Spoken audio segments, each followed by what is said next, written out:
Congressman Justin Amash found himself the subject of a Twitter blast from a senior member of President Donald Trump's administration today. But in Amash fashion, he had no problem responding. It is a war of words that now has Washington talking. Barton Dieters is here with the details. Barton. Right, Lindsay. Inflammatory tweets from the White House are nothing new. But this time it is against a sitting member of the president's own party.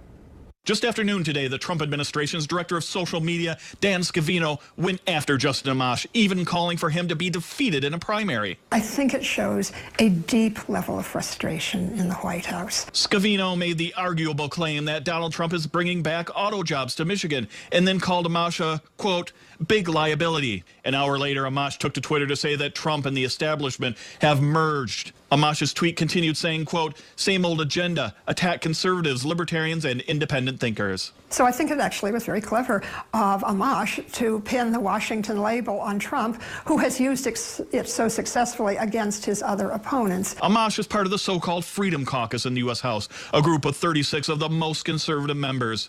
They're blamed for scuttling the administration's plan to dismantle Obamacare. Trump has spoken out against the caucus, but this time the administration is targeting a specific individual. This has Richard Painter, the former chief ethics attorney for George W. Bush, saying Scavino violated the Hatch Act and should be fired.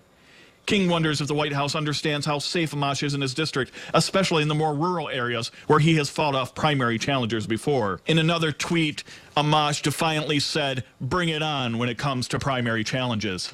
While Trump is notorious for his use of Twitter, for 6 years, Justin Amash has been using social media to communicate directly to his constituents, often to the exclusion of traditional media. Perhaps Trump has met his Twitter match. NBC News got a response from the White House saying the tweet speaks for itself. A spokesperson for Amash told 24-Hour News 8 the same thing about the congressman, but said he was not available for comment. She said, keep your eye on Twitter, which is what we're all going to do. In studio, Barton Dieters, 24-Hour News 8. Barton, thank you. And if you follow Amash on Twitter, you know that he is not shy about sharing his opinions, including about President Trump's own use of social media. I spoke to him back in February about the president's tweets. Take a listen. Yeah, I think he should use it to get the message out about what he believes and get his opinions on various pieces of legislation out there and various policies. But too often he uses it for personal attacks, to put people down, to attack the other institutions of government.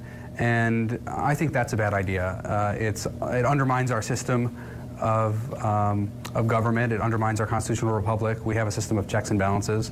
And I just think he should use it for official reasons, he can have fun with it too, but don't use it to put other people down and attack people personally.